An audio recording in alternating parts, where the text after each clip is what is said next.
Alors, pour avoir plus d'informations sur le schéma et sur la notice d'utilisation du DL24M, on peut aller voir directement sur la page AliExpress. Donc vous avez une vidéo d'explication du fonctionnement. On peut voir ici le schéma de raccordement des modules pour 600 watts. Donc bon, là c'est juste des exemples comme ça. Là c'est l'exemple de montage pour 150 watts. Ici on a le petit schéma qui est fourni avec les modules pour le raccordement de la batterie sur la fiche du module principal. Voilà les différents schémas. Et si on va voir dans la description de l'article qui est en bas de la page, on retrouve un lien YouTube pour la vidéo de démonstration. Et aussi, on a donc le manuel en ligne qui est disponible à l'adresse https://www.mediafire.com. Donc, faut taper entièrement l'adresse folder 7MQY150 et compagnie là. Ça envoie, comment dire, vers un site avec des fichiers zippés à télécharger. Donc vous avez l'application iOS ou l'application Android sous forme de fichier APK à télécharger dans le téléphone. Et vous avez aussi donc les schémas de raccordement suivant la puissance qu'on veut. Et comment dire, plus de détails, d'explications pour le fonctionnement. Il y a aussi le logiciel pour mettre sur un PC pour pouvoir se connecter avec un PC. Donc tout ça, vous le retrouvez sur AliExpress. La plupart du temps, de toute façon, quand il manque des informations, il faut toujours aller voir sur le site d'achat. Vous voyez, on retrouve ce qu'il y a et aussi les explications encore un petit peu plus bas là. Voilà.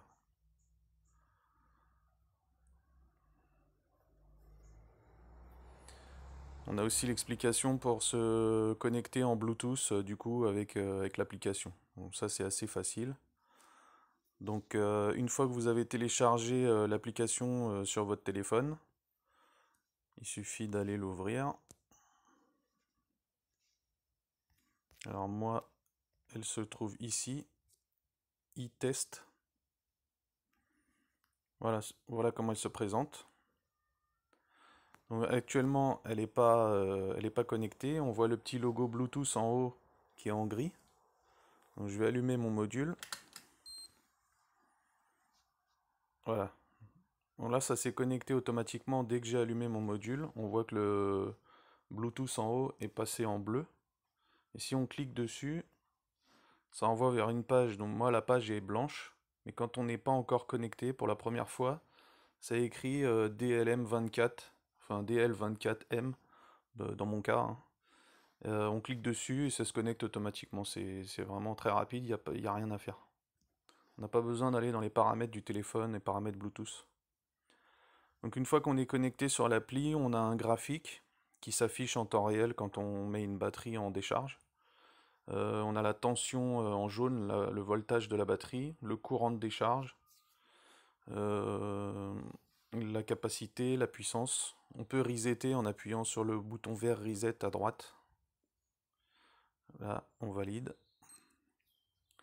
Et c'est immédiat, ça reset les informations sur l'écran. Quand on fait reset en dessous, celui-ci, donc c'est le vert un petit peu beige là. Dans notre cas, ça réinitialise la capacité en watt-heure. Là ici sur l'appli en kilowattheure. Et en dessous, en rose, ça reset le temps, mais c'est le temps total. Donc c'est pas le temps de décharge qu'on a programmé. Et donc avec le bouton Setup en bas, on peut programmer l'intensité de décharge. Ça agit directement sur l'afficheur. Quand on appuie plusieurs fois sur Setup, ça fait bouger le curseur. Ça va de 1 mA jusqu'aux dizaines d'ampères. Et ensuite on appuie sur plus ou moins pour modifier la valeur du réglage d'intensité de décharge. Ensuite on appuie sur Entrée pour valider. Là actuellement j'ai pas de batterie raccordée, mais quand on a une batterie raccordée, ça indique directement la tension et l'intensité sur le graphique. Donc je vais raccorder une batterie pour faire un test.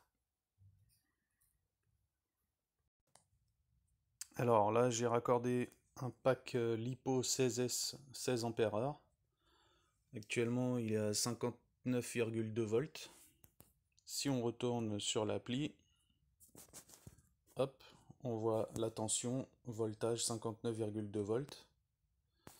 Donc l'intensité de décharge, elle est sur l'afficheur, on la visualise pas là sur l'écran. Donc on va retourner voir sur l'afficheur. Vous voyez, je suis réglé à 10 ampères en décharge. 30 volts mini, la cut off, donc ça j'y ai pas touché, mais il faudra pas le laisser à cette tension là. Le temps de décharge il est réglé à 5h10. Donc là si j'appuie sur Entrée, ça va immédiatement, on va immédiatement enclencher la décharge à 10 ampères. Voilà, on voit la courbe jaune.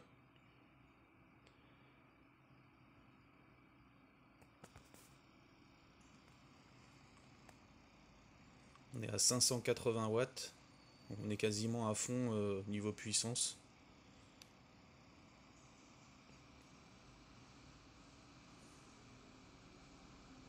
Moi j'ai le module fait 600 watts actuellement.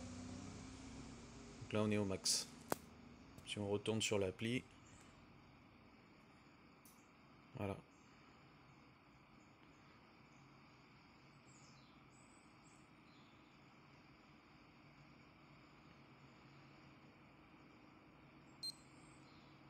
Là je l'ai recoupé.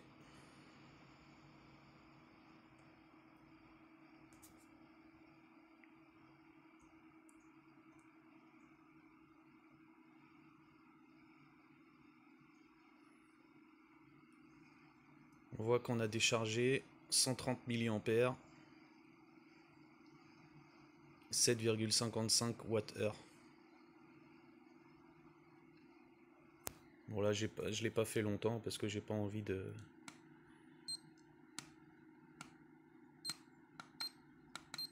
décharger trop la batterie. Donc là si je voulais décharger complètement cette batterie, il faudrait que je mette la tension aux alentours de 50 volts. Les ventilateurs s'arrêtent tout seuls au bout d'un moment.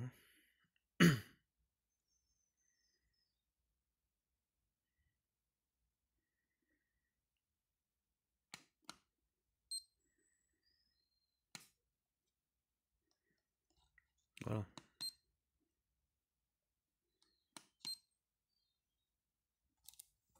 Là c'est réglé. Alors, je retourne sur l'appli, je le remets en route.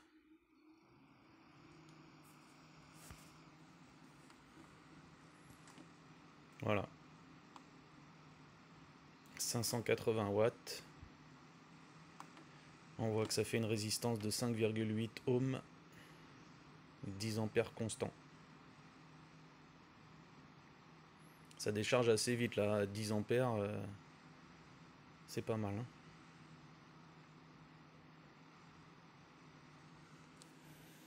Et là, je pourrais mettre la petite sonde dans la batterie, histoire de voir si elle chauffe ou pas.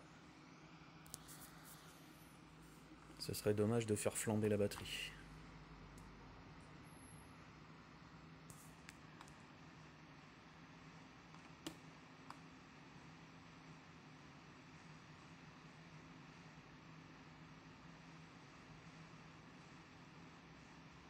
Alors je vais arrêter. Hop.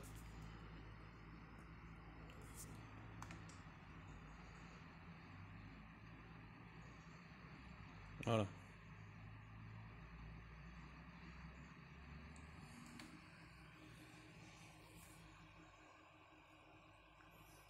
Voilà, donc je pense qu'on a fait à peu près le tour des fonctionnalités.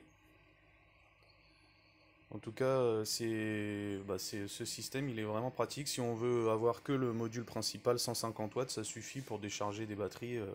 C'est juste une question de temps et de puissance. Si on veut tester un BMS pour voir s'il tient bien les 600 watts, on peut acheter le kit complet. Sinon, simplement module 150 watts, ça suffit largement, ça coûte pas très cher. Bon là, pour les 6 modules, au total, il y en a pour 64 euros. Un seul module, je crois que c'est moins de 30 euros.